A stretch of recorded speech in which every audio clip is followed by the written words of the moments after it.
Whatever we say about ourselves or about our lives, we become that thing. Words, in fact, cast powerful spells. That's why they call it spelling. I'm not joking.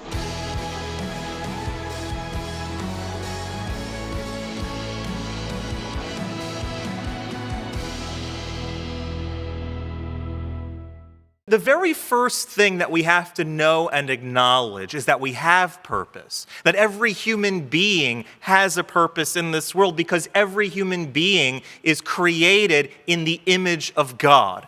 Everyone was created in the image of God and given a divine destiny. You're here for a reason. God has a purpose for you. Okay, that's number one, fundamental idea. In fact, our tradition teaches that Adam and Eve were created alone in distinction with everything else in creation, right? When God creates everything else, he creates it in groups. So God creates the sun, the moon, and all the stars. God creates all the plants. Let there be plants, all the plants sprout up. Let there be animals, all the animals come up. But when it comes to the human being, he forms them from the dust of the ground, breathes the breath of life into them, but creates them alone. He doesn't say, let there be humans, and all the humans sprout up.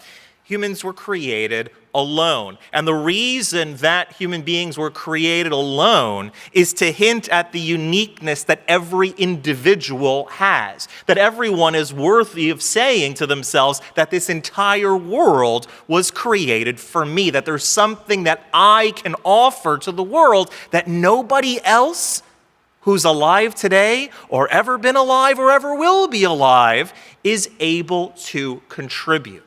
That is a massive, massive jolt of purpose right there.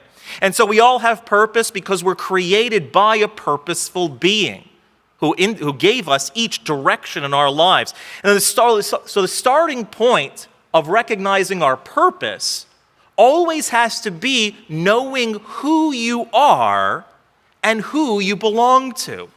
Meaning who you are, you're a human being created in the image of God, and who you belong to God. God has a special mission just for you. So who you are and who you belong to is the core of understanding one's purpose.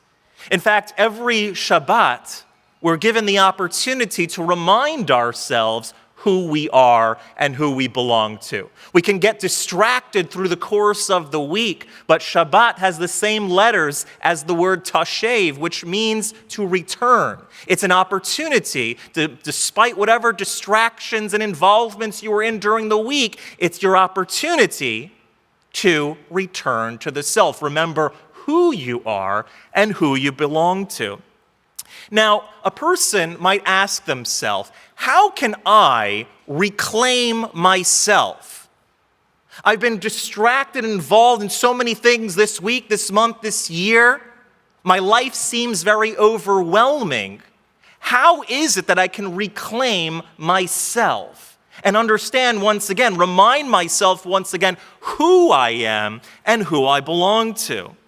Because when you remember who you are and who you belong to, God will take care of all of the hows. When you wonder, how am I going to reclaim myself? You remember who you are and who you belong to. God takes care of the hows. I remember hearing a story about a bunch of young bear cubs that were doing what bear cubs do, playing together. And out in the distance, there were a pack of wolves that were coming to devour these little bear cubs. And as the wolves got closer, the bears didn't move anywhere. And as the wolves got really close, the bears just sat there in complete ease. And just as the wolves got close enough, Mama Bear comes out of the cave, stands on her hind legs, lets out a big growl, and the wolves go running away. The little bear cubs didn't move because they knew who they were and who they belonged to. Nothing, no outside force is going to obstruct you when you remember who you belong to, that Mama Bear is taking care of you. And so when we ask ourselves, when we when we think to ourselves in our lives, or when people ask us, how are you today? We usually go to the knee-jerk reaction of, fine, good, everything's great. But if we're honest, sometimes we might respond a little bit differently. My answer today, how are you? How are you? It might be, I'm tired. It might be, I'm in debt. It might be, I'm lonely. Circumstances may have taken your how are you, but they can never take away your who. They can never take away who you are. And so when we think, how am I ever going to get better? Right? How am I ever going to get well? I've been suffering with this illness so long. How am I going to get better? Remember, who is the source of your healing? When I think, I have so much anxiety, how am I ever going to sway this anxiety? Remember, who leads your destiny? When we think, how am I ever going to succeed in this recession that's coming, or deal with all the supply chain issues, remember that you are connected with the supply chain that never runs out, that never runs dry. Don't forget who you are and who you belong to. It says in the book of Jonah, he says over there that my life was slipping away from me, and I remembered the Lord my God. And he remembered at that moment, what that means is that at that moment he remembered who he was. And it was at that moment that the fish spit him out and he got on the right path. He forgot who he was, but when he remembered who he was, things started working out for him. So when you remember who you are, you can also endure anyhow. The story is told in the Torah of Joseph. Joseph, when he was a young man, he has this dream. And in the dream, his brothers and his parents are going to one day bow to him. And so his brothers are ostensibly jealous of him, that the brothers, the parents are going to bow to him, that they're going to come. He saw that he had royalty in his blood, that he was going to be a prince, a king, that people would bow to him. And so his brothers ostensibly are jealous. They throw him in the pit.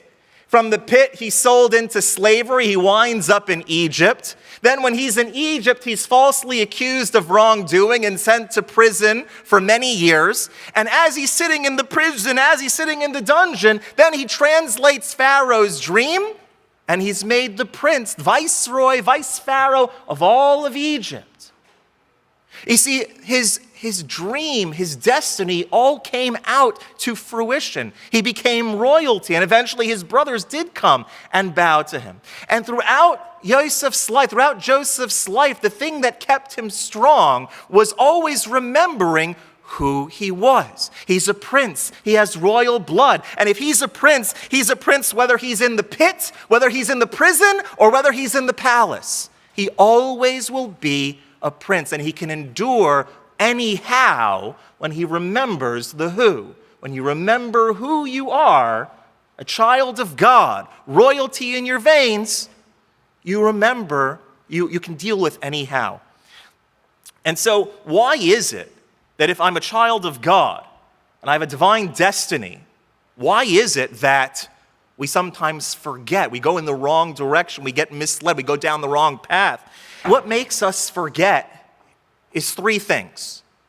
Number one, we start thinking about things in a skewed way. Number two, we start talking to ourselves, telling us a story that isn't true. And number three, we live with resentments about past things in our lives and aren't able to move forward to fulfill our destiny. I want to go through some of these things with you just for a moment because I think it'll be very helpful in sort of shaping the purpose idea. And then we'll get into the actual tools that you need to discover your purpose. Okay, so the things that lead us off the way of our purpose is when we start thinking in the wrong direction, start speaking about ourselves in the wrong directions, or hold on to resentments and things about the past that don't let us go forward.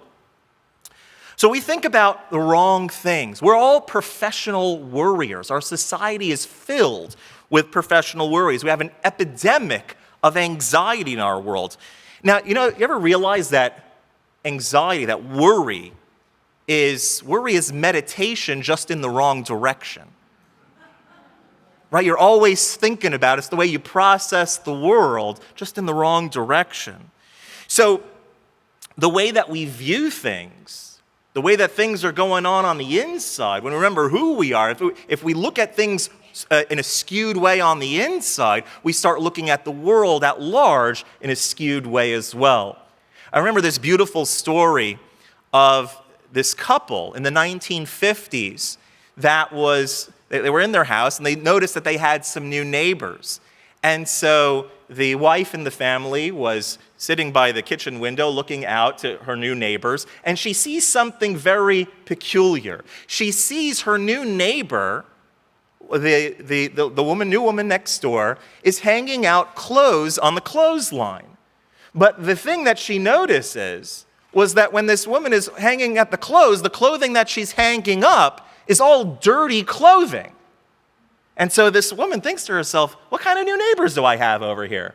Such a stupid lady doesn't realize that you hang up clean clothes. After you wash the clothes, you hang them out to dry. And she keeps noticing this day after day, week after week, every day she's sitting, she looks outside, she sees her neighbor hanging up all of these dirty clothing. And she tells her husband, I don't know what I'm going to do. I don't even want to introduce myself to these people. Hanging up dirty clothing? Disgusting. What kind of people are these?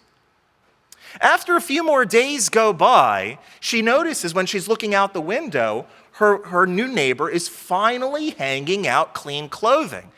And she says to her husband, well, finally, maybe I'm going to go over and introduce myself now. Finally, she got a clue, and she's hanging up clean clothing now. And her husband tells her, not so fast. I don't think anything changed over there. You see, yesterday, I did a full deep clean of all the windows in our house on the outside. And I cleaned out all the windows, upstairs, downstairs, every single one. And so it turned out that the filth, that the dirt that she was seeing on her neighbor's clothing was really coming from her own windows. And sometimes that's how our lives actually look as well. We look at the world around us as sullied, as dirty, as smelly, as stinky, as rotten. But sometimes it's just a matter of cleaning out the windows in our own self. It's fixing our own perspective. It's not that the world necessarily around us needs to change or that it's dirty or bad or ugly. It's that maybe there's something ugly on our windshield. And cleaning them out will help us see the world in the proper way. There was another story that I witnessed fairly recently with my own eyes. And the lesson is so telling. So I was with this family that they were moving their loved one. He was in hospice care at an assisted living facility, a beautiful facility. But he was going from independent living to assisted living. Fine. And so this man, this loved one that they had, he was almost 100% blind. Could just make out lights and shapes, but couldn't really see all that much. Legally blind. And so the nurse who's escorting him to his new room, his new facility, which was a beautiful facility overlooking the golf course, very nice. She starts telling him about the new room. She starts saying, she didn't know who he was, but it was just moving him to the next room, said, your new room has this beautiful new couch, has beautiful chandelier in the room, and it has a wonderful view. And she starts going into this description, and the man says, I like it.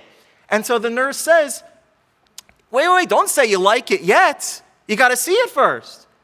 And he says, I already see it in my mind. It only matters how I see it in my mind. He couldn't see, but he saw with his mind, and sometimes we have to recognize that as well, that when we see things, it's how I see things with my mind that determines the reality that I live in, that determines the life that I live. If I think that I'm never going to get ahead, if I think in a sullied way, if I think that everything around me is out to get me and is dirty and is not able to be dealt with, I'm going to start living like that. But if I remember who I am and who I belong to, that God guides our destiny, God leads our life, God is helping us to fulfill our purpose in this world, all the opposition seems to fall away. It's the same with what we say. Not only the way that we think about things, it's the way we talk about our life, the way we talk about ourselves. Because we are godly, because we are created in God's image, we create like God creates. God creates through divine speech. We create our reality through human speech as well. It's a very interesting thing. In the beginning of the Torah, when God is bringing all the world into existence, it says God said, God spoke the world into existence. God said, let there be light. God said, let there be sun, moon, and stars. God creates through divine speech. Well, we create our reality through our human speech as well. And so it's interesting that it works like this, because whatever we say about ourselves or about our lives, we become that thing. Words, in fact, cast powerful spells. That's why they call it spelling. I'm not joking. That's why it's called spelling, because words cast powerful spells. So if I say, I am not worthy, I am a loser, I am a failure, we become that thing. We need to instead say, I am forgiven, I am free, I am blessed, I am uplifted. And when we think and we say those words over ourselves and those words over our lives, it's life-changing. Things become different. The third thing that stops a person, that prevents a person from moving forward on their God-given destiny and their God-given purpose, is the regrets and resentments that we have about the past. We carry all sorts of baggage with us about our distant past, our recent past, and it doesn't allow us to be who we're supposed to be. It drains us. It weighs us down. We're all walking around with the ball and chain. I remember hearing this story about an eagle. And usually when an eagle swoops down to get food, it swoops down and it gets a fish. It usually picks up some sort of fish. Well, this eagle, instead of picking up a fish, it picked up a little mole, right? A little mole creature. And so it's carrying this mole in the air, a little bit heavier than usual. And when the eagle finally landed on its next stop, the eagle just keeled over and died. And so when they went over to investigate what happened to this eagle, that it just died all of a sudden, is that they found that the mole had bitten a very small bite into the stomach of the eagle. And as the eagle was flying, a little bit of blood kept draining out of the eagle's body and drained its entire lifeblood, so that when it landed, it just keeled over and died. Now I want to ask you, are you holding on to something that's draining your lifeblood? That is slowly sucking the life out of you, or quickly sucking the life out of you? A wound from childhood? A wound from adulthood? A person who did you wrong? Living in regret or anxiety? Are you telling yourself a story about yourself that's different than the truth? And so when we do those things, we veer off the path. We need to stick on our path, go to our God-given purpose, our God-given destiny. So the big question of today is, how do I figure out what my purpose is? Right, we all kind of know that we have this collective purpose. Humanity has a collective purpose. The Jewish people have a collective purpose. Right? What's our collective purpose? Bringing godliness to the world through the fulfillment of God's commandments. Pretty straightforward. It's, a lifetime achievement, but that's our general purpose. But that's the collective.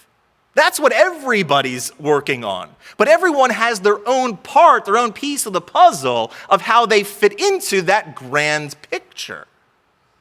And so how do I and how do you figure out for ourselves what is my divine plan? What is my purpose that God has instilled within me to utilize and work towards throughout the rest of my life?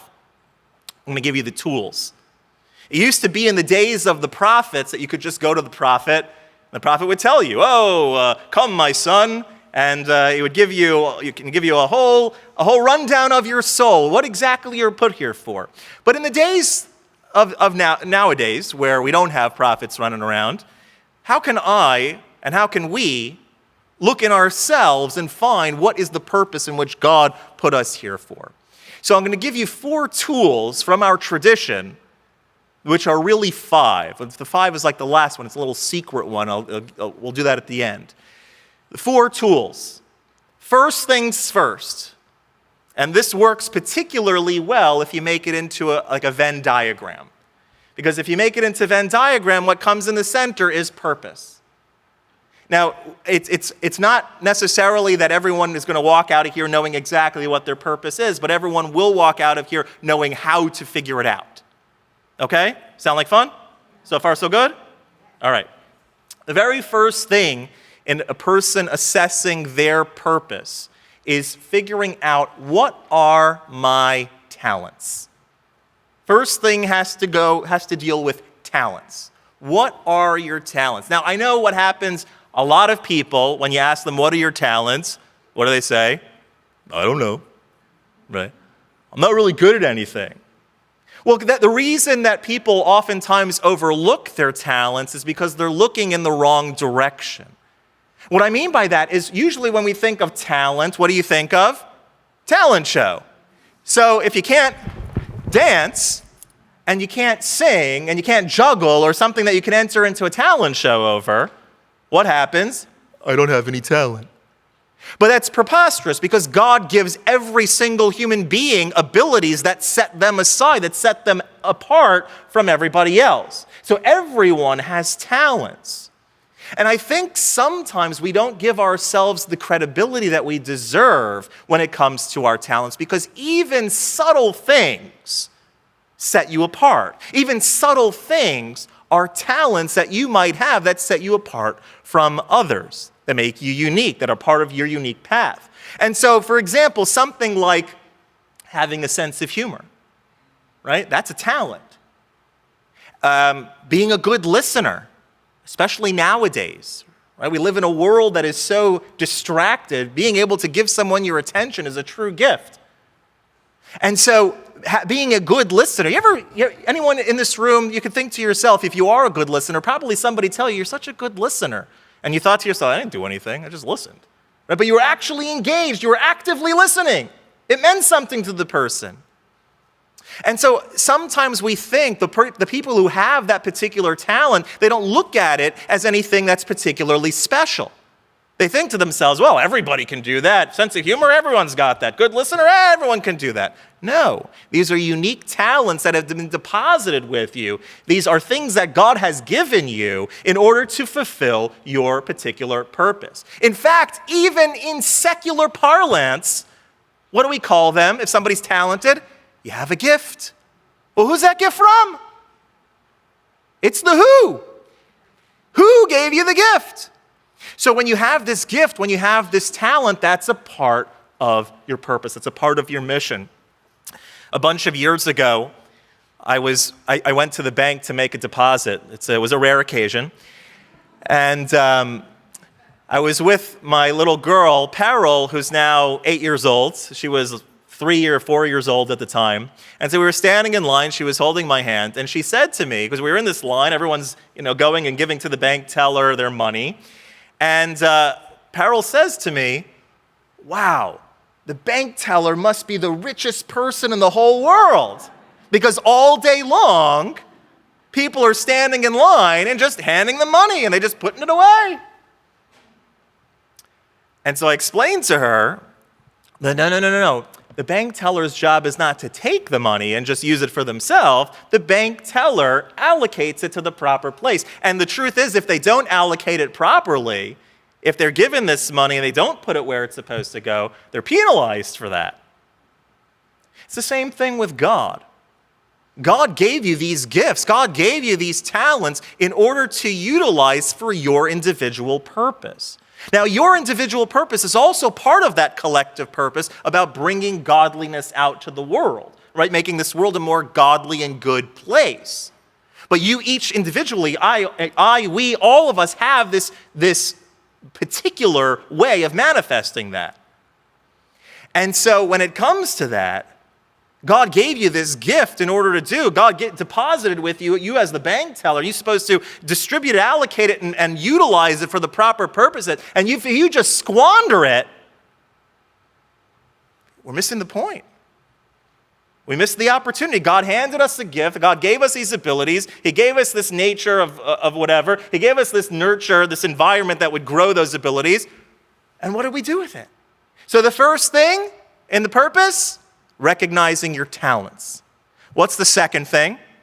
The second thing is, what are your passions? What are you passionate about? What drives you? What are you interested in?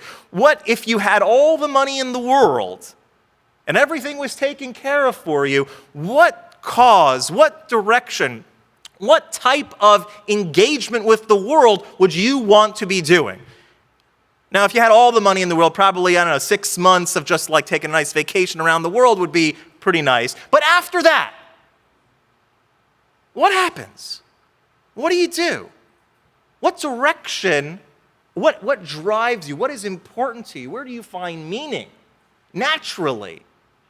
It says in our tradition, in the Chovos HaLevavos, one of the medieval philosophical works, it says that in the same way that God has implanted within each animal the food that it likes, the appetite that it likes, and given it, contorted it it created it in the proper shape in order to go after that particular food.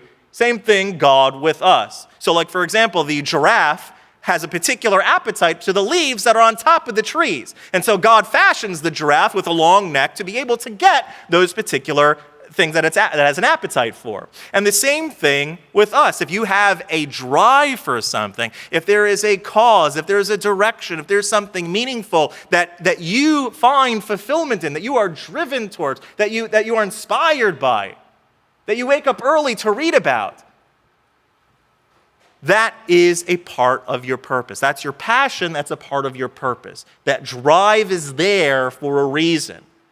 Now imagine what happens when you put that Venn diagram together and the things that you're good at and the things that you're passionate about overlap.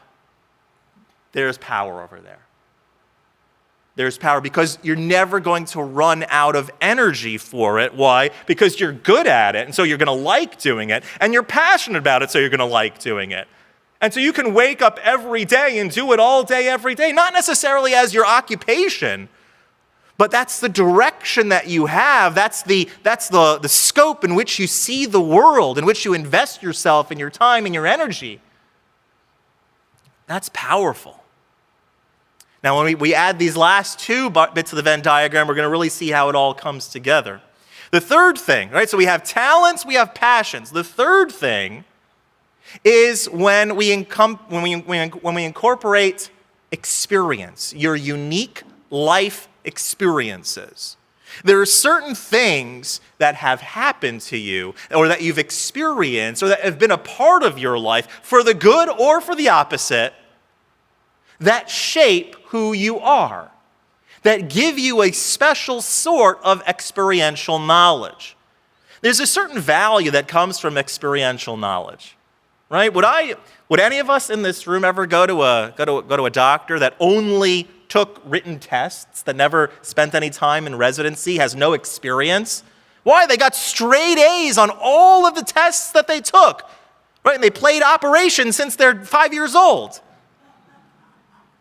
So they have a lot. But unless you have experience, nobody's interested. Would anyone in this room take karate lessons from a sensei that read 500 judo books from the library? Or do you want someone that spent 10 years in Japan under like the mega sensei, 5,000 degree black belt? You want experiential knowledge. Because experiential knowledge is worth its weight in gold. It's worth much more than any other sort of knowledge. And so, in the same way, you've experienced certain things in your life, again, for the good or for the not good, whatever they are, but the fact is that they happen to you and you have experience with them. That itself can help shape the type of, that can go towards, be applied to your purpose. There's a reason that sometimes the people that suffer the most, let's say in their childhood, or undergo all sorts of trauma and abuse and whatnot, oftentimes are drawn as adults to participate or to devote their lives to helping others who struggled with the same thing, who experienced the same thing. And so someone maybe who experienced trauma and abuse might be led to helping people, to be a therapist or something along in that scope of someone who also went through similar experiences. And because you have that experiential knowledge, because you have that experience, your perspective is ever more valuable and ever more real. And sometimes it doesn't have to be something earth-shattering or mind-boggling, something that's really good or really not good. Sometimes it's something simple that you experienced that helps shape who you are and can be dedicated to your mission. I'll give you an example. So when I was 17 years old, I came back to Florida after being away from home the first time outside, in a yeshiva outside of the state of Florida. And after coming home, I came home for the summer. I wanted to make a few dollars. I wanted to work, figure out some way to make some money that I would have it for the upcoming year in yeshiva, some money to work with. And so back in those days, you couldn't just go online and look for jobs. And the job market is very limited for a 17-year-old kid. And so I looked in the newspaper, and the only thing that someone is going to be willing to hire you for 6 or 8 weeks, right? No one's going to train you if they know that you're leaving after the summer. And so the only thing that I found at that particular point in time was telemarketing magazines. And by the way, if I called you during that time, I apologize.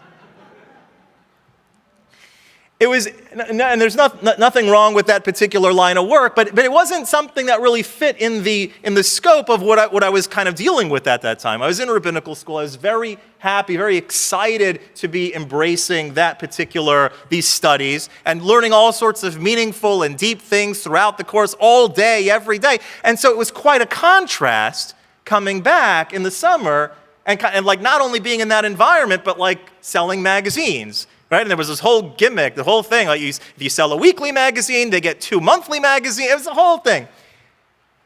And so I really didn't like it, but I got pretty good at it. You know, they give you a script, and you kind of work with it, and it made the money, and I worked for and it worked out. But years later, I looked back, and I noticed some skills that were acquired from that experience that were even able to be applied to my current and future self. Because if you can sell someone something that they don't want or don't need, how much easier and better is it when you can sell someone something that they do want and they do need? And so again, even though it wasn't this earth-shattering thing, some terrible thing or some wonderful thing or some overarching scope, it was one little summer doing work that I wasn't particularly happy with, but it actually had a role. And that experience shaped and continues to shape who I am. And we all have experiences like that as well. So again, first 3 things. Number 1, your talents. Number 2, your passions. And number 3, your experiences, your own personal life experiences. Number 4, right? Number 4 is your circle of influence. Divine providence has arranged this world in a certain way that you were born to a certain family, that you live in a certain place, that you have certain friends, that you have certain acquaintances and community members. There's people in your circle to varying degrees. Some are on the outskirts of the circle, some are more on the inner workings of the circle, but nonetheless, you have a whole circle that's a part of your life. In fact, we can't think sometimes of our own life without certain people in it. I don't even know what my life would look like. How many times do we say that? I don't even know what my life would look like if you weren't in it. It's a nice thing, but the circle of influence, the circle that we have in our lives of people, it plays a role in our own purpose and destiny. Meaning that whatever connections we have, whatever love and encouragement comes from these people, or the opposite, whatever adversity comes from these people, it's there to make you stronger. It is there to push you in the direction of your purpose for what, and again, from the good or for the not good. It's there to push you. They're there to push you. Okay, so it's part of our life. It's part of our life scope and circle, and when we factor that in with the other three, right? That you ever have someone in your life that's kind of irritating, and they kind of always detracting from what you want to do? I'm sure nobody has such a person in their life. Wow, right? Yeah. That person sometimes makes you want to work harder. Even if it comes from the wrong place, it can be something that propels you in the right direction. So if they're being too intrusive and too annoying to you, you don't have to have them in the particularly close circle in your life. You can move them more to the outskirts. But everyone in our life plays a role in our divine mission as well. All right, so the four things, the Venn diagram, how does it work? What are the four things? Your talents, your passions, your experiences, and your circle of influence. Now, I said that there was a hidden fifth, because the fifth one, the reason I put it in parentheses is because it's kind of the opposite of the other four, but it shapes into them. So part of our purpose throughout Jewish tradition, throughout Torah literature, we are taught that if a person wants to know why they are here, what inside of them is to be corrected, what area of their personality are they meant to work on, there's one answer that you find across the board. What is difficult for you? What is your challenge? What mitzvah, what area of your life, what area of your personality do you find particularly difficult, challenging? Is it that anger? Is it that laziness? Is it that addiction? We have so many things we can fill in the blank with. What is your challenge? And oftentimes the greatest challenge in our lives are the very purpose that we were put here for in order to refine. God, it's a big indicator. It's a magnifying glass where God said, look over there. That's what you're supposed to be working on. That's what you're supposed to be working with. And so this fits in with the other four in the following way. So a person might think to themselves, well, how does that kind of fit with the other four? Let's say a person was given the talent and the passion and the experience and the circle of influence to be a very successful business person. They're just very good in the business world. They do it well. They enjoy it. They do it honestly. Fine.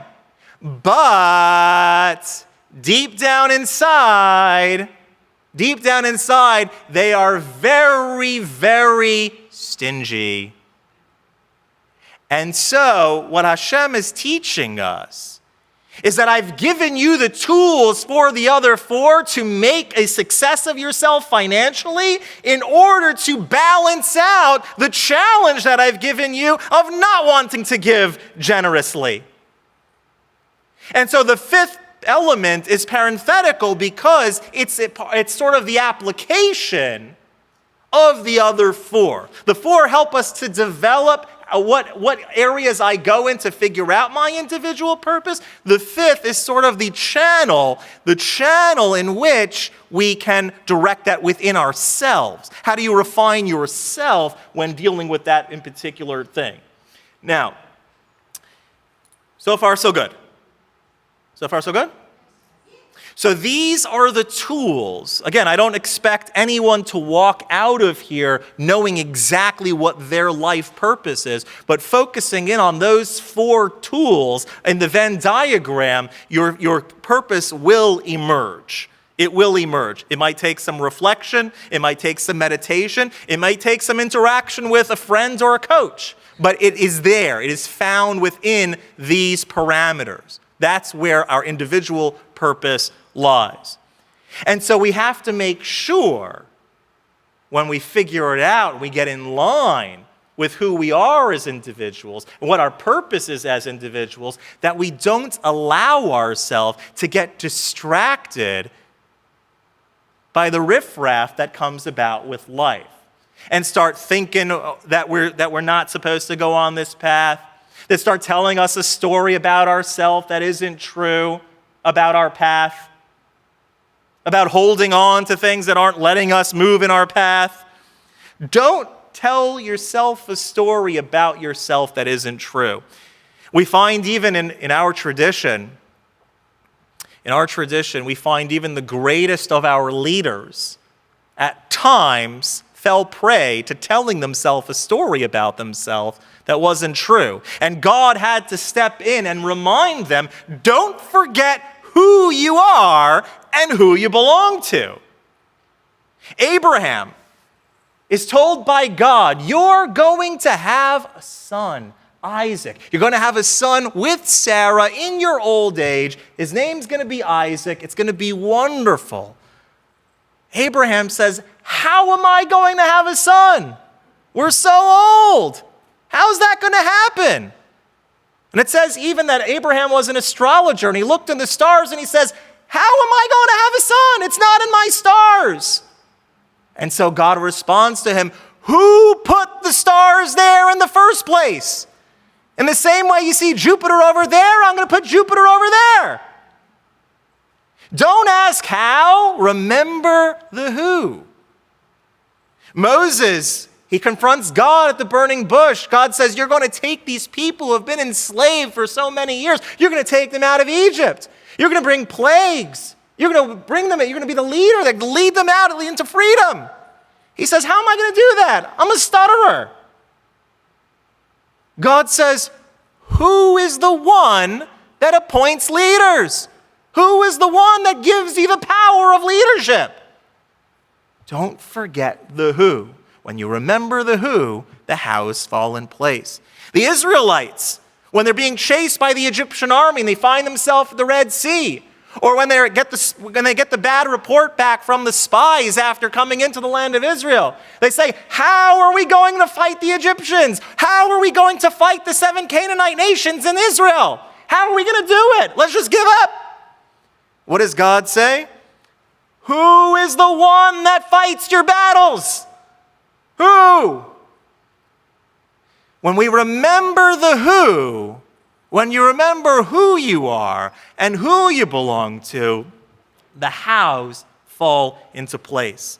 Don't let yourself or other people write a story about you that is different from what God has sent you here to do. It's time for all of us, whatever direction, whatever thoughts we've been having that have been stopping us from our purpose, whatever path we've been going on, whatever been the obstruction, whatever we're telling ourselves that is incorrect about ourselves and about our reality, it's time right here, right now, to erase and replace. That's it. Don't let your history obstruct your destiny. And so I want to conclude here just now with a little prayer for everyone here, myself included, that Hashem help me remember who I am and who I belong to. And through remembering that we have a divine spark inside of us, and a divine mission in front of us, may we all be blessed with the power to fulfill the purpose in which we were all given. Thank you very much.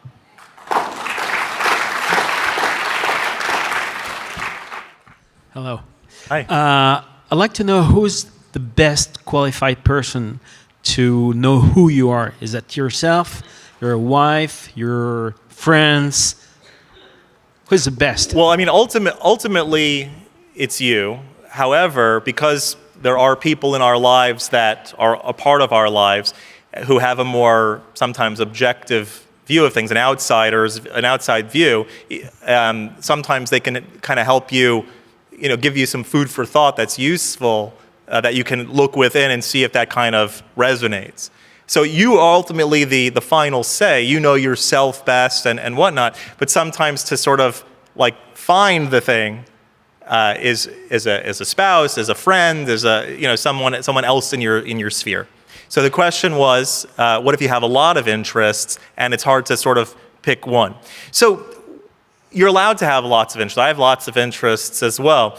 The question is, in framing with the other aspects, what is something that I would really like to devote myself to and invest my time, my energy in line with that? That doesn't mean that you can never do those other things that you're also interested in and passionate about as a hobby, as a side thing, in addition to, but there's sometimes a difference. If I have 5 things that I'm interested in, I can pick one that is particularly meaningful, particularly resonates with me, especially when it's corresponded with the other 3.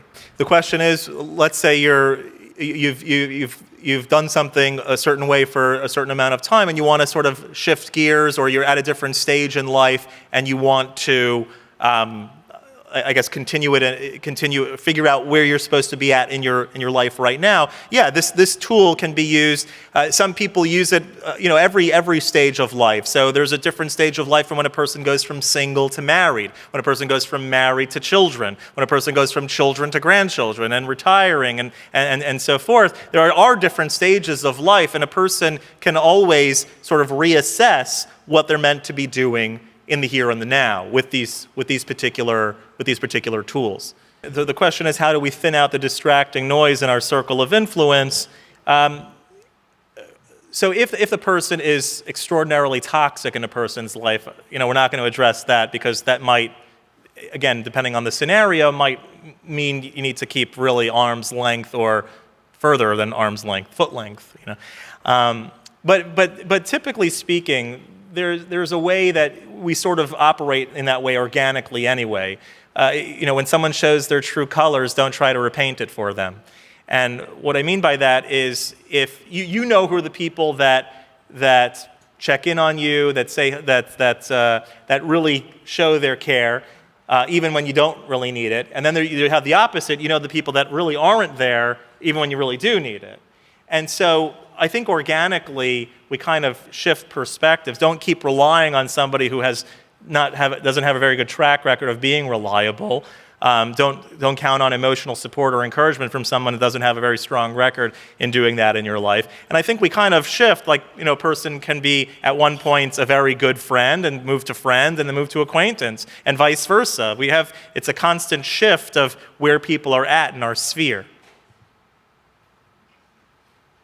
I think we're out of time. I'd be happy to talk to anybody throughout the rest of the retreats, and have a wonderful, wonderful retreat, everybody.